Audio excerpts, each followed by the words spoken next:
નમસ્કાર મિત્રો, હું છું ધનજીભાઈ ગઢિયા, કવિ મુરલી અને આંતરરાષ્ટ્રીય સંગીતકાર જૂનાગઢ ગુજરાતથી.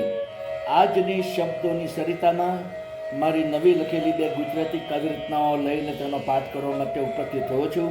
તો આ કાવ્ય રચનાનું રસપાન કરવા માટે આપ સૌ સાહિત્ય પ્રેમીઓનું આજની શબ્દોની સરિતામાં હું હાર્દિક સ્વાગત કરું છું. આવો મિત્રો, આજની પ્રથમ કાવ્ય રચનાનું ટાઇટલ છે લાલ ગુલાબ. આ કાવ્ય રચનાના શબ્દો હું આપની સમક્ષ પ્રસ્તુત કરું છું. આપ તેને પ્રેમથી સાંભળો. સંધ્યા અતિ રમણીય ખીલી રહી છે, પ્રેમી યુગલ રોમાંચિત બની રહ્યા છે. સંધ્યા અતિ રમણીય ખીલી રહી છે, પ્રેમી યુગલ રોમાંચિત બની રહ્યા છે. મહેકતા લાલ ગુલાબના ફૂલો જોઈને પ્રેમમાં તરબતર બની ઝૂમી રહ્યા છે. મહેકતા લાલ ગુલાબના ફૂલો જોઈને પ્રેમમાં તરબતર બની ઝૂમી રહ્યા છે. કોઈ પ્રેમિકાને મળવા તડપી રહ્યો છે, ધ્યાનમાં તે ચારે તરફ શોધી રહ્યો છે. કોઈ પ્રેમિકાને મળવા તડપી રહ્યો છે, ઉદ્યાનમાં ચારે તરફ શોધી રહ્યો છે. લાલ ગુલાબનું ફૂલ હાથમાં પકડીને પ્રિયતમાને પ્રેમથી સાદ કરી રહ્યો છે. લાલ ગુલાબનું ફૂલ હાથમાં પકડીને પ્રિયતમાને પ્રેમથી સાદ કરી રહ્યો છે. પ્રિયતમા પ્રિયતમ પાસે આવી રહી છે, પ્રિયતમ લાલ ગુલાબ આપી રહ્યો છે. પ્રિયતમા પ્રિયતમ પાસે આવી રહી છે, પ્રિયતમ લાલ ગુલાબ આપી રહ્યો છે. પ્રિયતમા લાલ ગુલાબ હાથમાં લઈને તેનો પ્રેમથી સ્વીકાર કરી રહી છે. પ્રિયતમા લાલ ગુલાબ હાથમાં લઈને તેનો પ્રેમથી સ્વીકાર કરી રહી છે. પ્રિયતમા મધુર સ્મિત ફરકાવી રહી છે, લાલ ગુલાબને કેશમાં લગાવી રહી છે. પ્રિયતમા મધુર સ્મિત ફરકાવી રહી છે, લાલ ગુલાબને કેશમાં લગાવી રહી છે. લાલ ગુલાબની મહેકમાં મદહોશ બનીને મુરલીને આલિંગન આપી રહી છે. લાલ ગુલાબની મહેકમાં મદહોશ બનીને મુરલીને આલિંગન આપી રહી છે. મુરલીને આલિંગન આપી રહી છે. તો મિત્રો, આ હતી મારી એક નાની એવી કાવ્ય રચના. હવે હું આપને મારી બીજી કાવ્ય રચના પ્રસ્તુત કરું છું, જેનું નામ છે શરદ રજની. તો ચાલો મિત્રો, આ કાવ્ય રચનાના શબ્દો આપને સમક્ષ પ્રસ્તુત કરું છું. આપ તેને પ્રેમથી સાંભળો. મધુર શરદની રજની આવી, મેઘ મલ્હારનો વિરામ લાવી.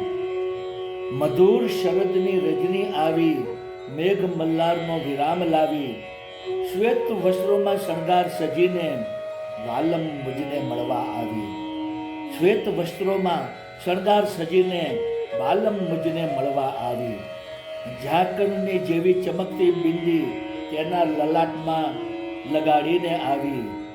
ઝાકળની જેવી ચમકતી બિંદી તેના લલાટમાં લગાડીને આવી. શ્વેત ફૂલોની વેણી કેશમાં બાંધીને વાલમ મુજને મળવા આવી. શ્વેત ફૂલોની વેણી કેશમાં બાંધીને વાલમ મુજને મળવા આવી. અધરોથી મધુર સ્મિત ફરકાવતી, પાપણોથી ઈશારા કરતી આવી. અધરોથી મધુર સ્મિત ફરકાવતી, પાપણોથી ઈશારા કરતી આવી. જનન અને ઝાંઝરનો રણકાર કરીને વાલમ મુજને મળવા આવી. જનન અને ઝાંઝરનો ઝણકાર કરીને વાલમ મુજને મળવા આવી. તા થઈ તત થઈ નૃત્ય કરતી કરતી અમૃત વરસાવતી ચંદ્રિકા આવી. તા થઈ તત થઈ નૃત્ય કરતી કરતી અમૃત વરસાવતી ચંદ્રિકા આવી. મુરલીની પ્રેમમાં મદહોશ બનીને વાલમ મુજને મળવા આવી.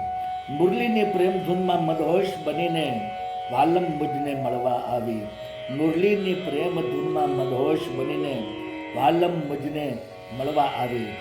તો મિત્રો, આપ સૌએ મારી બંને કાવ્ય રચનાઓ સાંભળી, જેના શબ્દો આપ સૌને જરૂર પસંદ આવ્યા છે. મારી તમામ કાવ્ય રચનાના વિડીયો બનાવીને મેં મારી યુટ્યુબની ચેનલ શબ્દોની સરિતા, હિન્દીમાં કહીશું શબ્દો કી સરિતા, આ ચેનલમાં તમામ વિડીયો અપલોડ કરેલા છે. અને કાવ્યના શબ્દો પણ યુટ્યુબના ડિસ્ક્રિપ્શનના કોલમમાં મેં પેસ્ટ કરેલા છે. તો આપ જરૂરથી મારી કાવ્ય રચનાના વિડીયો સાંભળો, જુઓ મારી ચેનલને સબસ્ક્રાઈબ કરો, આપતા મિત્ર મંડળ ગ્રુપમાં શેર કરો, તેને ખૂબ જ કોમેન્ટ આપો અને વધુમાં વધુ લાઈક આપો. બીજું જણાવું કે મિત્રો, આ મારી લાઈવ કાવ્ય રચના અને સ્પીચ દરમિયાન બેકગ્રાઉન્ડમાં જે મધુર બાંસુરી વાદન વાગી રહ્યું છે, તે બાંસુરી વાદન મારું જ વગાડેલું છે. બાંસુરી વાદનની મારી ચેનલ યુટ્યુબમાં છે, જેનું નામ છે magic of flute into bracket Dhajibhai Gadhiya. આ ચેનલમાં મેં ઇન્ડિયન ક્લાસિકલ અને લાઇટ ક્લાસિકલ રાગ રાગીણીઓ ધૂનો બનાવી તેને બાંસુરીમાં વગાડી તેના વિડીયો બનાવી 125 જેટલા વિડીયો મેં આ ચેનલમાં અપલોડ કરેલા છે. તો આપ જરૂરથી મારું બાંસુરી વાદન સાંભળો, આપના મિત્ર મંડળ અને ગ્રુપમાં શેર કરો, મારી ચેનલ સબસ્ક્રાઈબ કરો, તેને ખૂબ જ કોમેન્ટ આપો અને વધુમાં વધુ લાઈક આપો. તો મિત્રો, આજની શબ્દની સરિતામાં આપ સૌએ અમારી બંને કાવ્ય રચનાઓ પ્રેમથી સાંભળી તે બદલ હું આપ સૌનો હૃદયપૂર્વક આભાર માનું છું. આપ સૌને મારા ગુડ ઇવનિંગ, ગુડ બાય અને જય શ્રી કૃષ્ણ.